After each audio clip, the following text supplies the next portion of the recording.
ಆಯ್ತು. ಸೊ ಬನ್ನಿ ನೋಡೋಣ. ಸೊ ನಾಳಿಂದ ಬ್ಯಾಂಕ್ ನಿಫ್ಟಿ ಮತ್ತು ಸೆನ್ಸೆಕ್ಸ್ ಯಾವ ರೀತಿ ಟ್ರೇಡ್ ಮಾಡಕ್ಕಂತದನ್ನ ಸ್ವಲ್ಪ ನೋಡ್ಕೊಂಬೋಣ.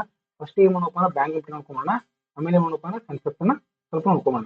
ಇಲ್ಲಿ ನಾವು ಫಸ್ಟ್ ಏನ್ ಮಾಡೋಣ ಅಂದ್ರೆ, ಮೊದಲು ಬ್ಯಾಂಕ್ ನಿಫ್ಟಿ ಎಲ್ಲಿಂದ ಬೆಳಕ್ ಸ್ಟಾರ್ಟ್ ಮಾಡಿದಪ್ಪ ಅಂದ್ರೆ ಮಾರ್ಕೆಟ್ ಫೆಬ್ರವರಿ 7 ಮಾರ್ಕೆಟ್ ಬ್ಲಾಕ್ ಸ್ಟಾರ್ಟ್ ಮಾಡಿತ್ತು. ಎಲ್ಲಿವರೆಗೂ ಮಾರ್ಕೆಟ್ ಬೆಳೆದಪ್ಪ ಅಂತಂದ್ರೆ ನೋಡ್ರಿ, 50,600 47,800 ಅಂದ್ರೆ ಸರಿಸುಮಾರು ಎಷ್ಟು ಪಾಯಿಂಟ್ ಇತ್ತಪ್ಪ ಅಂದ್ರೆ ನೋಡ್ರಿ,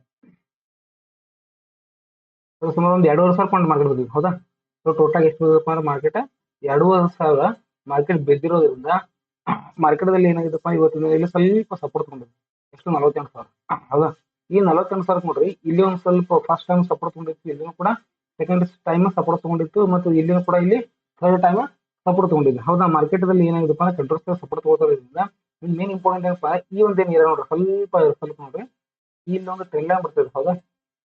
ನೋಡ್ರಿ, ಇಲ್ಲಿ ಏನ್ ಟ್ರೆಂಡ್ ಲೈನ್ ಬರ್ತದೆ ನೋಡ್ರಿ, ಇಲ್ಲಿ ಟ್ರೆಂಡ್ ಲೈನ್ ಏನಿದಪ್ಪ ಅಂದ್ರೆ ಇಲ್ಲಿನೂ ಕೂಡ ಮಾರ್ಕೆಟ್ ದಲ್ಲಿ ಏನಾಗಿದಪ್ಪ ಅಂದ್ರೆ ಬೌನ್ಸ್ ಬ್ಯಾಕ್ ನೋಡಿದ್ವಿ, ಇಲ್ಲಿನೂ ಕೂಡ ಟ್ರೆಂಡ್ ಲೈನ್ ಬೌನ್ಸ್ ಬ್ಯಾಕ್ ನೋಡಿದ್ವಿ, ಇಲ್ಲಿನೂ ಕೂಡ ಟ್ರೆಂಡ್ ಲೈನ್ ಬೌನ್ಸ್ ಬ್ಯಾಕ್ ನೋಡಿದ್ವಿ, ಇಲ್ಲಿನೂ ಕೂಡ market trend line bounce back ನೋಡಿದ್ವಿ. ಒಂದ್ ವೇಳೆ ಏನಾದ್ರು ಮಾರ್ಕೆಟ್ ದಲ್ಲಿ ನಾಳಿನ ದಿನ ಈ ಒಂದು ಲೆವೆಲ್ ಅನ್ನ 48,000 ಮಾರ್ಕೆಟ್ ಏನಾದ್ರು ಬ್ರೇಕ್ ಮಾಡ್ಕೊಂಡು ಹೋಯ್ತಪ್ಪ ಅಂದ್ರೆ ಮಾರ್ಕೆಟ್ ನಾಳಿಂದ ನಾವು ಎಲ್ಲಿ ತನಕ ನೋಡ್ಬೋದಪ್ಪ ಅಂದ್ರೆ 42,000 ಸಾರಿ 47,000 ಕೂಡ ಮಾರ್ಕೆಟ್ ನಾಳಿನ ದಿನ ನಾವು ಏನ್ಬೋದಪ್ಪ ಅಂತಂದ್ರೆ ಸ್ವಲ್ಪ ಲೋ ಅನ್ನು ನೋಡ್ತಕ್ಕಂಥ ಸಾಧ್ಯತೆ ಇದೆ. ಯಾಕಪ್ಪ ಅಂದ್ರೆ ಒಂದ್ ವೇಳೆ ಏನಾದ್ರು ಈ ಒಂದು ಹಾರಿಜೆಂಟಲ್ ಲೈನ್ ಸಪೋರ್ಟ್ ಮತ್ತು ಈ ಒಂದು ಟ್ರೆಂಡ್ ಲೈನ್ ಸಪೋರ್ಟ್ ಏನಾದ್ರು ಬ್ರೇಕ್ ಮಾಡ್ತಪ್ಪ ಅಂದ್ರೆ ಮಾರ್ಕೆಟ್ ಹೆವಿ ಫಾಲ್ ಆಗ್ತಕ್ಕಂಥ ಸಾಧ್ಯತೆಗಳು ತುಂಬಾನೇ ಇರ್ತವೆ. ಸೊ ಹೀಗಾಗಿ ನಾಳಿನ ದಿನ ಏನ್ ಮಾಡಬೇಕು ಅಂದ್ರೆ ಸ್ವಲ್ಪ ನಿಧಾನವಾಗಿ ಟ್ರಿಕ್ಕಿ ಆಗಿ ಟ್ರೇ ಮಾಡೋದನ್ನ ಸ್ವಲ್ಪ ನೀವು ನಾಳಿನ ದಿನ ಕಲಿಬೇಕು. ಆಮೇಲೆ ಮೇಲ್ಗಡೆ ಹೋಗ್ಬೇಕಾಗಿತ್ತಪ್ಪ ಮಾರ್ಕೆಟ್ ಫಸ್ಟ್ ನಮ್ಗೆ ಏನ್ ಮಾಡ್ಬೇಕು ಅಂದ್ರೆ ಇಲ್ಲಿ 48,700. ಓಕೆ, ಈ 48,700 ಎಲ್ಲಿವರೆಗೂ ಇದು ಬ್ರೇಕ್ ಮಾಡಿಲ್ಲ ಅಲ್ಲಿವರೆಗೂ ಮಾರ್ಕೆಟ್ ಏನಾಗಿರಪ್ಪ ಅಂದ್ರೆ ಇಲ್ಲಿ ಬಿಯರ್ ಬುಲ್ಸ್ ಏನಾಗಿರಪ್ಪ ಅಂದ್ರೆ ಬಯರ್ಸ್ ಯಾರು ಬರಂಗಿಲ್ಲ. ಅಲ್ಲಿವರೆಗೆ ಏನಾದ್ರು ಮಾಡಬಹುದಪ್ಪ ಅಂದ್ರೆ ಮಾರ್ಕೆಟ್ 48,700 ಮತ್ತು 48 ಈ ಒಂದು 700 ಪಾಯಿಂಟ್ ಮಾರ್ಕೆಟ್ ಸಿಕ್ಕಾಕೊಂಡು ಕಿಶನ್ ನಾಳೆ ಮಾಡ್ಕೊಂಡು ಮಾರ್ಕೆಟ್ ಇಲ್ಲೇ ಒಂದು ಟ್ರೇಡ್ ಮಾಡತಕ್ಕಂಥ ಸಾಧ್ಯತೆಗಳು ಕೂಡ ತುಂಬಾನೇ ಇದೆ. ಯಾಕಪ್ಪ ಅಂದ್ರೆ ಒಂದ್ ಸ್ವಲ್ಪ ನಾವು ಜಮೀನ್ ಮಾಡ್ಕೊಂಡು ನೋಡಿದ್ರೆ,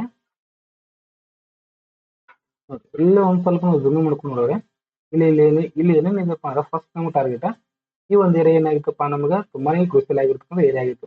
ಅದನ್ನು ಕೂಡ ಮಾರ್ಕೆಟ್ ಬ್ರೇಕ್ ಮಾಡ್ತು. ಅದರ ಕೂಡ ಏನಾಯ್ತಪ್ಪ ಅಂದ್ರೆ ಈ ಒಂದು ಏರಿಯಾನು ಕೂಡ ತುಂಬಾನೇ ಕ್ರೂಷಿಯಲ್ ಐತಪ್ಪ ಅಂದ್ರೆ 48,000. ಓಕೆ ನೋಡ್ರಿ, ಫಸ್ಟ್ ಏನಿದಪ್ಪ 48,000 ತುಂಬಾನೇ ಸಾರಿ ಸಿಕ್ಕಾಬಿಟ್ಟು ಸರಿ ಏನಾಗಿತ್ತಪ್ಪ ಅಂದ್ರೆ ಫ್ಲಿಪ್ ಝೋನ್ ಆಗಿ ಕ್ರಿಯೇಟ್ ಆಗಿತ್ತು. ನೋಡ್ರಿ, ಇಲ್ಲಿನೂ ಕೂಡ ಒಂದ್ಸಲ ಫ್ಲಿಪ್ ಝೋನ್ ಆಗಿತ್ತು, ಇಲ್ಲಿನೂ ಕೂಡ ಫ್ಲಿಪ್ ಝೋನ್ ಆಗಿತ್ತು, ಇಲ್ಲಿನೂ ಕೂಡ ಫ್ಲಿಪ್ ಝೋನ್ ಆಗಿತ್ತು, ಇಲ್ಲಿನೂ ಕೂಡ ಫ್ಲಿಪ್ ಝೋನ್ ಆಗಿತ್ತು. ಓಕೆ, ಆಮೇಲೆ ಇಲ್ಲಿನೂ ಕೂಡ ಫ್ಲಿಪ್ ಝೋನ್ ಆಗಿತ್ತು, ಇಲ್ಲಿನೂ ಕೂಡ ಏನಪ್ಪ ಅಂದ್ರೆ ಸಪೋರ್ಟ್ ತಗೊಂಡಿವಿ, ಇಲ್ಲಿನೂ ಕೂಡ ಸಪೋರ್ಟ್ ತಗೊಂಡಿವಿ, ಆಮೇಲೆ ಇಲ್ಲಿನೂ ಕೂಡ ಸಪೋರ್ಟ್ ಕಂಟಿನ್ಯೂಸ್ ಆಗಿ ಸಪೋರ್ಟ್ ತಗೊಂತಾ ಇರೋದ್ರಿಂದ ಇದನ್ನ ಲೋ ಅಂತ ಅನ್ಬೋದು, ಇದು ವೀಕ್ ಆಗಿದೆ, ಬ್ರೇಕ್ ಮಾಡ್ಬೋದು ಅಂತ ಅನ್ಬೋದು. ಬಟ್ ನಾಳೆ ದಿನ ಮಾರ್ಕೆಟ್ ಎಲ್ಲಿ ಓಪನ್ ಆಗ್ತೈತಿ ಅನ್ನೋದು ಬಹಳ ತುಂಬಾ ಇಂಪಾರ್ಟೆಂಟ್. ಯಾಕಪ್ಪ ಮಾರ್ಕೆಟ್ ಇದು ಹಾರಿಜೆಂಟಲ್ ಲೈನ್ ಏನ್ ಸಪೋರ್ಟ್ ಇದಿಲ್ಲ ಏನೂ ಕೂಡ ಬ್ರೇಕ್ ಮಾಡಬೇಕು. ಆಮೇಲೆ ಈ ಒಂದೇನು ಟ್ರೆಂಡ್ ಲೈನ್ ಇದೆ ಇಲ್ಲಿ, ಈ ಟ್ರೆಂಡ್ ಲೈನ್ ಕೂಡ ಮಾರ್ಕೆಟ್ ಇಲ್ಲಿ ಬ್ರೇಕ್ ಮಾಡಬೇಕು. ಅವಾಗ ಏನಾಗುತ್ತಪ್ಪ ಮಾರ್ಕೆಟ್ ಅಲ್ಲಿ ಸ್ವಲ್ಪ ಹೆವಿ ಫಾಲ್ ಆಗ್ತಕ್ಕಂಥ ಸಾಧ್ಯತೆ ಇದೆ.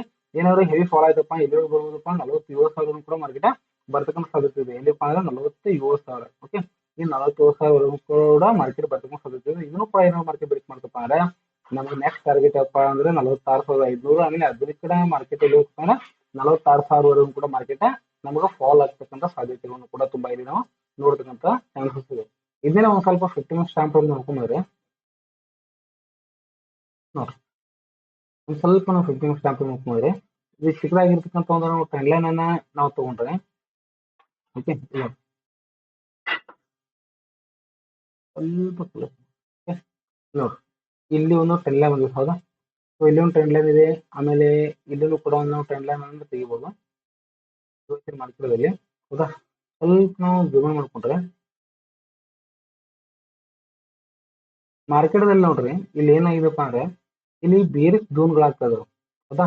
ನೋಡ್ರಿ, ಮಾರ್ಕೆಟ್ ಆಗಿದೆಪ್ಪ ಅಂದ್ರೆ ಶುಕ್ರವಾರ ಗ್ಯಾಪ್ ಡೌನ್ ಆಯ್ತು, ಗ್ಯಾಪ್ ಡೌನ್ ಆಗಿತ್ತು, ಮಾರ್ಕೆಟ್ ಮೇಲ್ಗಡೆ ಹೋಗ್ಲಿಕ್ಕೆ ಟ್ರೈ ಮಾಡಿದ್ರು ಕೂಡ ಮಾರ್ಕೆಟ್ ಮೇಲ್ಗಡೆ ಹೋಗ್ಲಿಲ್ಲ. ಇಲ್ಲಿ ಏನಾಗಿತ್ತಪ್ಪ ಅಂದ್ರೆ ಒಂದು ಬೇರೆ ಝೋನ್ ಕ್ರಿಯೇಟ್ ಆಗಿ ಮಾರ್ಕೆಟ್ ಏನಾಯ್ತಪ್ಪ ಅಂದ್ರೆ ಇಲ್ಲಿ ಸೆಲ್ಲರ್ಸ್ ಆಕ್ಟಿವ್ ಆಗಿದೆ. ಇವತ್ತು ಮಾರ್ಕೆಟ್ ಇಲ್ಲಿ ಓಪನ್ ಆದ್ರೂ ಕೂಡ ಈ ಒಂದು ಝೋನ್ ಅನ್ನ ಬ್ರೇಕ್ ಮಾಡಕ್ ಟ್ರೈ ಮಾಡೋದು ಕೂಡ ಮಾರ್ಕೆಟ್ ಇಲ್ಲಿ ಝೋನ್ ಅನ್ನ ಬ್ರೇಕ್ ಮಾಡಿದ್ರೆ ಮಾರ್ಕೆಟ್ ಕಂಟಿನ್ಯೂಸ್ ಆಗಿ ಕೆಳಗೆ ಫಾಲ್ ಆಯ್ತು. ಕೆಳಗೆ ಫಾಲ್ ಆಗಿ ಇಲ್ಲಿ ಏನ್ ಮಾಡ್ತಪ್ಪ ಅಂದ್ರೆ 47,800 ಏನ್ ಮಾಡ್ತಪ್ಪ ಅಂದ್ರೆ 47,800 ಇಲ್ಲಿ ಏನಾಗಿತ್ತಪ್ಪ ಮಾರ್ಕೆಟ್ ಸ್ವಲ್ಪ ಸಪೋರ್ಟ್ ತಂದಿತ್ತು. ಮಾರ್ಕೆಟ್ ಸ್ವಲ್ಪ ಸ್ಟೇ ಆಗಿ ಕನ್ಸಲ್ಟೇಷನ್ ಆಗಿತ್ತು. ಹೌದಾ?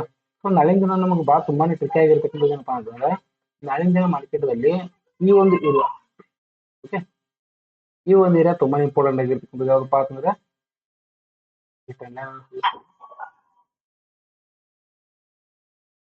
ಈ ಒಂದೇನು ಏರಿಯಾದಲ್ಲಿ ಇದು ತುಂಬಾ ಇಂಪಾರ್ಟೆಂಟ್ ಆಗಿರ್ತಕ್ಕಂಥ ಏರಿಯಾ ಇರೋದ್ರಿಂದ ಮಾರ್ಕೆಟ್ದಲ್ಲಿ ನಾಳಿನ ದಿನ ಈ ಒಂದು ಫ್ಲಾಟ್ ಆಗಿ ಏನಾದ್ರು ಮಾರ್ಕೆಟ್ ಓಪನ್ ಆಯ್ತಪ್ಪ ಅಂದ್ರೆ ಫಸ್ಟಿಗೆ ಸಡನ್ ಆಗಿ ಬ್ರೇಕ್ ಮಾಡಲ್ಲ, ಮೊದಲು ಮೇಲ್ಗಡೆ ಹೋಗುತ್ತೆ, ಇಲ್ಲಿ ಸ್ವಲ್ಪ ಕಾನ್ಸಲ್ಟೇಷನ್ ಆಗುತ್ತೆ.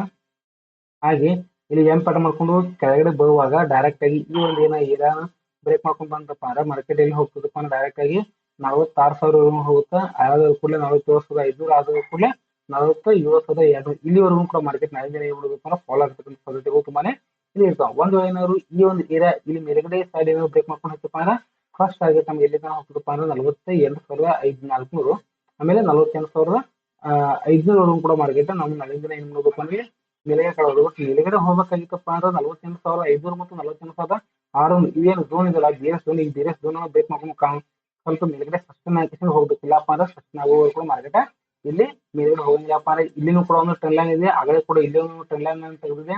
ಈ ಟ್ರೆಂಡ್ ಲೈನ್ ಬಂದಾಗ ಏನಾಗುತ್ತಪ್ಪ ಅಂದ್ರೆ ಡೌನ್ ಟೌನ್ದಲ್ಲಿ ರೆಸಿಸ್ಟೆನ್ಸ್ ಹಿಟ್ ಮಾಡ್ಕೊಂಡು ಮಾರ್ಕೆಟ್ ಸಡನ್ ಆಗಿ ಕೆಳಗೆ ಫಾಲ್ ಆಗ್ತಕ್ಕಂಥ ಸಾಧ್ಯತೆ ಕೂಡ ಇಲ್ಲಿ ತುಂಬಾ ಇರ್ತವೆ. ಒಂದು ಏನಾದ್ರು ಮಾರ್ಕೆಟ್ ನಾಳಿನ ದಿನ ಈ ಒಂದು ಲೋ ಅನ್ನ ಏನಾದ್ರು ಬ್ರೇಕ್ ಮಾಡ್ಕೊಂಡು ಓಪನ್ ಆಯ್ತಪ್ಪ ಅಂದ್ರೆ ಓಕೆ 47,800 ಮಾರ್ಕೆಟ್ ಏನಾದ್ರು ಬ್ರೇಕ್ ಮಾಡ್ಕೊಂಡು ಓಪನ್ ಆಯ್ತಪ್ಪ ಅಂದ್ರೆ ಫಸ್ಟ್ ಮಾರ್ಕೆಟ್ ಕೆಳಗಡೆ ಮೇಲ್ಗಡೆ ಬಂದು ಕನ್ಸಲ್ಟೇಷನ್ ಆಗಿ ಮತ್ತೆ ಈ ಲೋ ನ ಬ್ರೇಕ್ ಮಾಡ್ಕೊಂಡು ಹೋಯ್ತಪ್ಪ ಅಂದ್ರೆ ಡೈರೆಕ್ಟ್ ಆಗಿ 47,500 ಫಸ್ಟ್ ಟಾರ್ಗೆಟ್ ಸಿಗುತ್ತೆ. ಅದರ ಕೂಡ ಏನಾಯ್ತಪ್ಪ ಅಂದ್ರೆ 47,200 ಈ ರೀತಿಯಾಗಿರ್ತಕ್ಕಂಥ ಟಾರ್ಗೆಟ್ ಅನ್ನು ನಾಳಿನ ದಿನ ಬ್ಯಾಂಕ್ ನಿಫ್ಟಿ ನೋಡ್ಕೊಳ್ಳೋ ಸಾಧ್ಯತೆಗಳನ್ನು ಕೂಡ ತುಂಬಾ ಇರ್ತದೆ. ಬಟ್ ಬುಲ್ಸ್ ಯಾವ ಬರ್ತಾರಪ್ಪ ಅಂದ್ರೆ ಎಲ್ಲಿವರೆಗೂ ಇದು 48,600 ಮತ್ತು 48,500 ಇದು ಬ್ರೇಕ್ ಮಾಡ್ಕೊಂಡು ಏನು ಹೋಗಿಲ್ಲ ಅಲ್ಲಿವರೆಗೂ ಕೂಡ ಮಾರ್ಕೆಟ್ ಅಲ್ಲಿ ಇಲ್ಲಿ ಬುಲ್ಸ್ ಬರ್ತಕ್ಕಂಥ ಸಾಧ್ಯತೆಗಳು ಇಲ್ಲಿ ತುಂಬಾನೇ ಕಡಿಮೆ ಇದೆ. ಸೊ ಅದೇ ರೀತಿಯಾಗಿ ನಾಳಿನ ದಿನ ಏನು ಮಾಡಬೇಕಪ್ಪ ಅಂದ್ರೆ ನಾವು ಸೆನ್ಸೆಕ್ಸ್ ಒಂದು ಎಕ್ಸ್ಪೈರ್ ಇರೋದ್ರಿಂದ ಈ ಎಕ್ಸ್ಪೈರ್ ಸ್ವಲ್ಪ ನೋಟ್ ಮಾಡಿ ಇದು ಸ್ವಲ್ಪ ನಾವು ಕ್ಯಾಂಡಲ್ಸ್ ಗಳನ್ನ ನೋಡ್ಕೊಳ್ಳಿ. ಓಕೆ, ಈ ಕ್ಯಾಂಡಲ್ಸ್ ಗಳು ನೋಡ್ರಿ, ಕ್ಯಾಂಡಲ್ಸ್ ಥಿಯರಿ ಏನಪ್ಪ ಅಂದ್ರೆ ಇಲ್ಲಿ ಏನಾಗಿತ್ತಪ್ಪ ಅಂದ್ರೆ ಮೊದಲ ಒಂದು ಬೇರೆ ಝೋನ್ ಆಗಿತ್ತು, ಬೇರೆ ಝೋನ್ ಆದ್ಕೂಡಲೇ ಏನಾಗಿತ್ತಪ್ಪ ಸ್ವಲ್ಪ ಕನ್ಸಲ್ಟೇಷನ್ ಆಗಿತ್ತು, ಮತ್ತೆ ಕನ್ಸಲ್ಟೇಷನ್ ಗೆ ಮತ್ತೆ ಬೇರೆ ಝೋನ್ ಆಗಿತ್ತು, ಬೇರೆ ಝೋನ್ ಆದ್ಕೂಡಲೇ ಮಾರ್ಕೆಟ್ ಕಂಟಿನ್ಯೂಸ್ ಫಾಲ್ ಆಗಿತ್ತು. ಫಾಲ್ ಆದ ಕೂಡಲೇ ನಿಮ್ಗೆ ನಿಮ್ಮಿಂದ ಏನಾಗಿತ್ತಪ್ಪ ಅಂದ್ರೆ ಈ ಒಂದು ಕ್ಯಾಂಡಲ್ ಏನಾದ್ರು ಫಾಲೋ ಆಯ್ತಪ್ಪ ಮಾರ್ಕೆಟ್ ತುಂಬಾನೇ ಹೆವಿ ಫಾಲ್ ಆಗುತ್ತೆ ಅಂತ ಹೇಳಿ. ಬಟ್ ಏನಾಗಿತ್ತಪ್ಪ ಅಂದ್ರೆ ಫಾಲ್ ಏನಾದ್ರು ಈ ಫಾಲ್ ಆಗಿಲ್ಲ, ಬಟ್ ಇಲ್ಲಿ ಏನಾಗಿತ್ತಪ್ಪ ಅಂದ್ರೆ ಪೋಸ್ಟ್ ಬಂದಿದೆ. ಸೊ ಈ ಕ್ಯಾಂಡಲ್ ಅನ್ನ ಸ್ವಲ್ಪ ನೋಡ್ಕೊಂಡ್ರೆ ಈ ಕ್ಯಾಂಡಲ್ ಇಲ್ಲಿ ಯಾವ ರೀತಿ ಇದಪ್ಪ ಡೋಜಿ ಕ್ಯಾಂಡಲ್ ಇದೆ.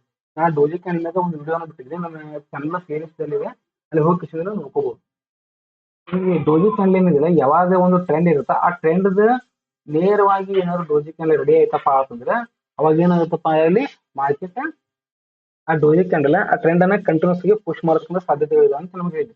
ಓಕೆ, ಸೊ ನಾಳಿನ ದಿನ ಏನಾದ್ರು ಈ ಒಂದು ಏನಿದೆಯಲ್ಲ ಡೋಜಿ ಕ್ಯಾಂಡಲ್, ಈ ಡೋಜಿ ಕ್ಯಾಂಡಲ್ ಲೋ ಏನಾದ್ರು ಮಾರ್ಕೆಟ್ ಬ್ರೇಕ್ ಮಾಡ್ತಪ್ಪ ಅಂದ್ರೆ ನಾವು ನಾಳಿನ ದಿನ ಯಾವ ಒಂದು ಲೋನ ಎಕ್ಸ್ಪೆಕ್ಟ್ ಮಾಡೋದಪ್ಪ ಅಂದ್ರೆ 72,000 ಅದನ್ನು ಕೂಡ ಬ್ರೇಕ್ ಮಾಡ್ಕೊಂಡು ಹೋಯ್ತಪ್ಪ ಅಂದ್ರೆ 71,500 ಇಲ್ಲಿವರೆಗೂ ಕೂಡ ನಾಳಿನ ದಿನ ನಾವು ಏನ್ ಮಾಡೋದಪ್ಪ ಅಂದ್ರೆ ನಾಳಿನ ದಿನ ನಾವು ಕೆಳಗಿನ ಸದ ಟಾರ್ಗೆಟ್ ಅನ್ನು ಓದ್ಕೊಂಡು ಸಾಧ್ಯತೆ ಇದೆ.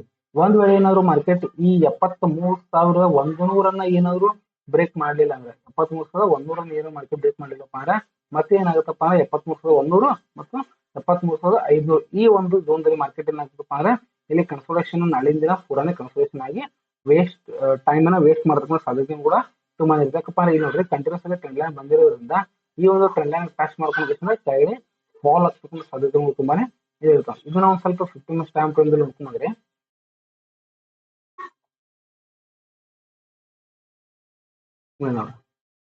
ಈ ಒಂದು 15 ಸ್ಟ್ಯಾಂಪ್ ನೋಡ್ರಿ